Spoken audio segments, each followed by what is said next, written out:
My name is Huang Wei-Jen. Wei-Jen in Chinese means to carry on kindness. I don't know why my parents gave me that name, but I really appreciated it because I think on earth, the most beautiful thing is that human being can have heart-to-heart connection and to be able to see other people's beauty, good virtue, good intention. So to carry on kindness, I think is important, particularly in the modern world. We've been married for 38 years. 38 years, yes. But before we got married, we dated each other for 7 years at least. I am Su Yan Huang, but my maiden name is Li. So in Chinese, Li Shu Yan. I was born and raised in Taiwan, and by training, I'm a chemist. And I work in a pharmaceutical company for 28 years. So we are very different in our profession and also in the way we manage things.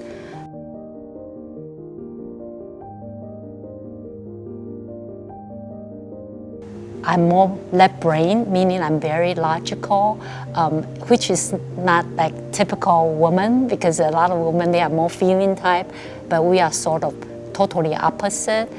So I'm very logical, and I follow the rules all the time, and I'm very organized.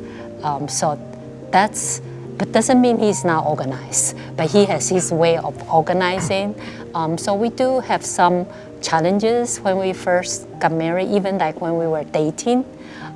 We have differences because our family of origins are different, very different. And our temperament is very different. So these are our differences. I'm extrovert, she's introvert. Yes. I'm feeling oriented, she's very, very logical. It doesn't mean that she doesn't have feeling, I don't have logic, just that she has a heavy tendency. I typically look at the big picture. I look at the whole forest. She look at each single trees. And she's very structured. She plan ahead. She doesn't like detours. I like to have the last minute option to make my change. And so, as you can see, we are totally opposite. Yes. And opposite do attract. However, after a while, when you get into stage 2, the power struggling stage, then you have a lot of fights. Oh yeah, we have quite a bit of conflict. Yes. Just that by now, we learn how to fight much better. We still have that differences. Yeah, but I think the most important thing is that we have very similar value. Yeah, we can be totally different in our personality, but I think we have very similar value of, I think human being, in addition to caring for yourself, you should care for other person. Yes. And my student always ask me, Dr. Huang, if I'm choosing a lifetime partner, what I should pay attention to. Through research, through my own experience, I tell them to pay attention to 3 things, 3 cues. Because when you get attracted to a person, typically the IQ level is pretty compatible. And I say the first cue is LQ, learning quotient. In other words, always to have a humble heart. And that's what Su Yan has. We love to learn. We're willing to acknowledge our own mistakes. Because if a person who never acknowledge he or she is wrong, that's pretty dangerous to be very close to with this kind of person. And the second cue is EQ, emotional intelligence. You need to know the other person's inner emotional world. It's very difficult when I see a patient of mine, she had a migraine headache. Her husband said, "Head is so hard, how could you have a headache?" He never had a headache before.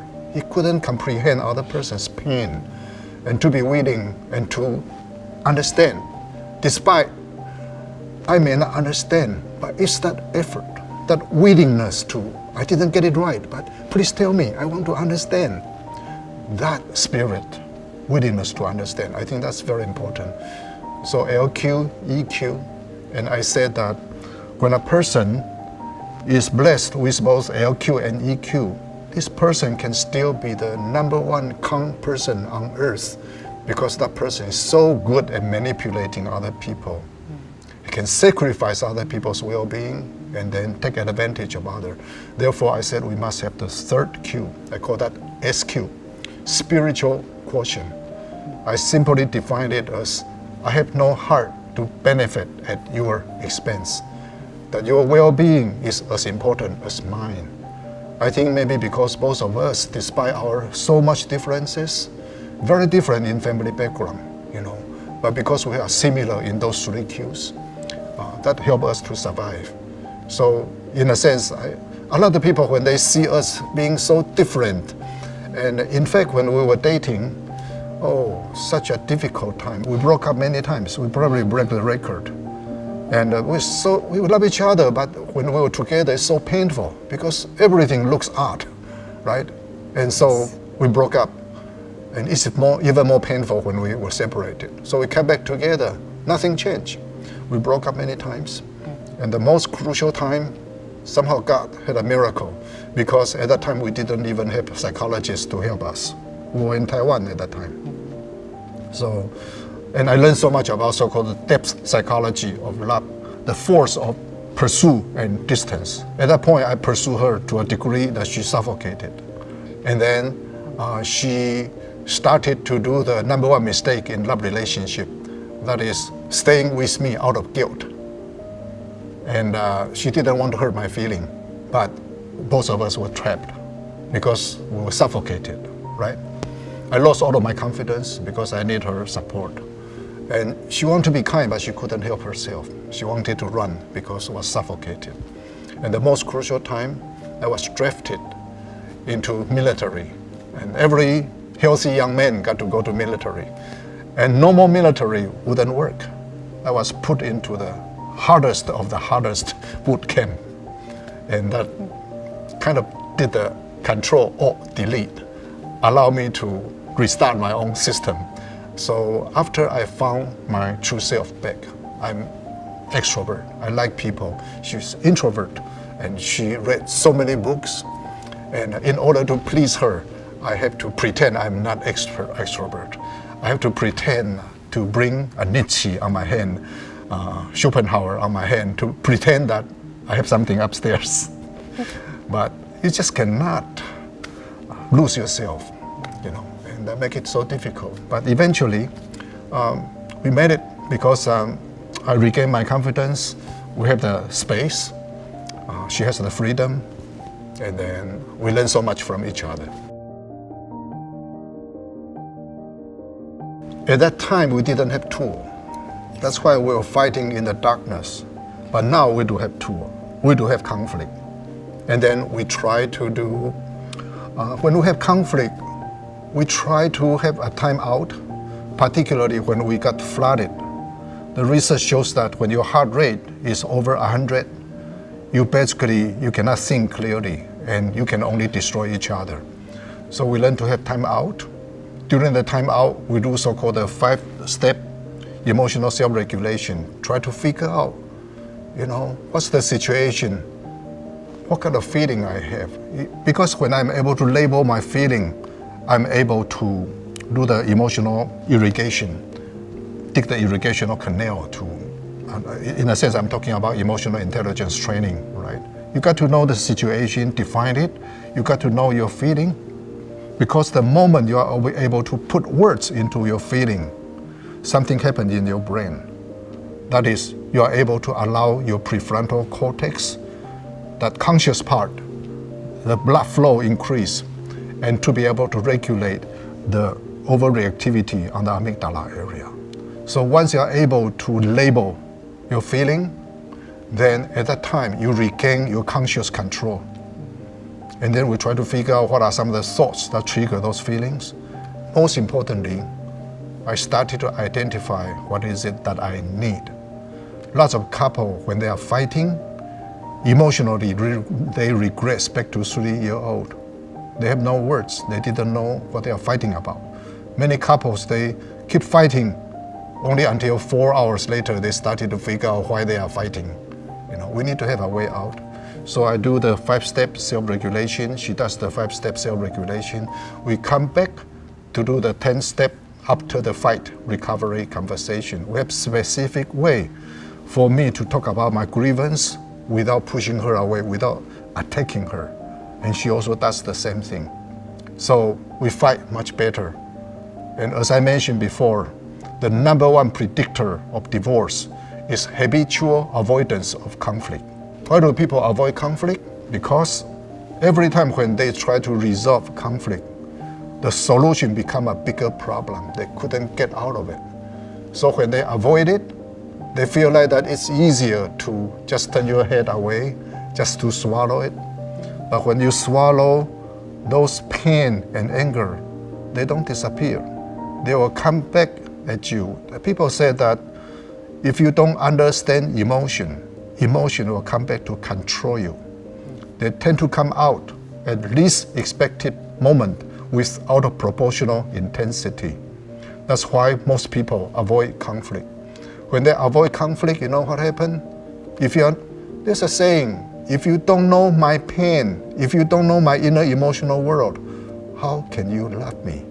That's emotional intelligence. We need to know each other's inner emotional world. We need to bring light into that dark unconscious. We need to have words to describe, understand my own world, understand my feeling, understand the other person's inner emotional world. Have a way to talk about our grievance and pain and to be understood. That's the time that hard, sharp stone can get dissolved and people's heart can come close again. Otherwise, on the surface, you can pretend to smile, but your heart has a distance. That emotional closeness is not something you can pretend.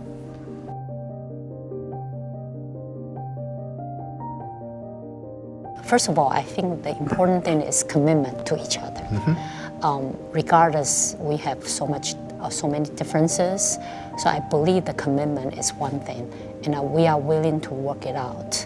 So while we were dating, we didn't have a tool. So basically, we kind of hurt each other, but we don't have a way out. But we still get married because I think maybe it's because we were pretty traditional. So after a certain time, then he really loved to be with me. So we eventually got married. So I really thank God for this because I think once we have that commitment, and we also have, our value is very similar. So even though we have so much difference, but we still love each other because of our value. And I appreciate a lot of his very nice trait being a person. So we got married, but when we got married, we start to realize that the difference still didn't go away. So I think the first thing I really learned getting into the marriage is I learned to take care of my own need because we were so different. And I always joke about, because we came from a very different family. So I'm very organized, and he is more flexible. So the first thing that I try to adjust is how come your place is so messy? Because he's corner. And then he kind of tell me nicely that whose need is that? And I still remember the first thing I realized, yeah, that's my need. And that's the first thing I learned, to take care of my own need. But he is also helping, because my standard is higher, and he does, not that his standard is lower, it's just that we have a different standard. So I think in the couple, little things in the marriage, we have to recognize whose need is that. And I think as we got married longer, and his professional knowledge become more and more, I would say, holistic. So we can use that to solve our own problem, particularly for me, because I'm a scientist. The psychological is different from my field, but I am willing to learn and willing to change. That's why we are so devoted now to try to help couples, because we really felt that we through a really rough time, especially while we were dating. And I often look back, say, oh, I'm sorry, I make you feel so bad. But I wouldn't know, because I didn't know what to do. And the only thing I can do is just to vent. So once we have the tool, then we don't hurt each others, because we always want the others to feel happy. So that's how from my perspective. And I really I'm very grateful for him. He understands and he can help me to grow. She said that she learned to identify whose need is it, and she learned to take care of her needs and give me some space. And paradoxically, that makes it much easier for me to meet her need. I think that's a very important point. When you change the coercion into invitation, when you change demand into a request. So I think it's for her credit that to me, my family of origin, as she said, I'm from a more messy type of family or flexible. And when I get up, I don't need to make the bed. But to her, it's so important. But after a while, because I love her, that's important to her, so I just make the bed a little bit. And she was very happy. And she's so smart. She learned from psychologist, learned the principle of reinforcement. And she treated me a very good, delicious meal. And I feel loved. I said, since you like, I make bed so well. Even though I didn't do it perfectly, that still made you so happy. So I just continued to do it. Before I know, I got addicted. So nowadays, even in the hotel, when I see the bed spread is not neat, I would pour the bed, I would make the bed, So I think that's a very interesting dynamic. I think one thing I also like to say is we, in the marriage, each other should be responsible for her or his own happiness, because oftentimes we are only happy if the other side change. Then you are stuck, because the more we ask others to change, then the others won't change. And I just thought about an interesting, funny example of us, because every time that we finish meal, I will be the one who stood up, and then I start washing dishes. And so if he doesn't do it, I get upset. And so, but then I learned, even this is little things, but it happened to a lot of couples. So, because he wants to watch TV after the dinner, right? So now it's sort of opposite now. After the meal, I'll be like watching the TV, and he'll be the one who stood up to do the dishes. So sometimes I was even surprised, like, oh, you finished the dishes. So I'm just saying that I think that's also one thing I learned. And even sometimes he's busy, I can do the dishes. I will say, you don't have to do it, because I do it willingly. It's not because, I know a lot of people say you have to divide the chores, but I think we should do it in such a way, is like, because the way I was brought up is like we always have to do the dishes right away. And his family he doesn't even have to do dishes because they have maid.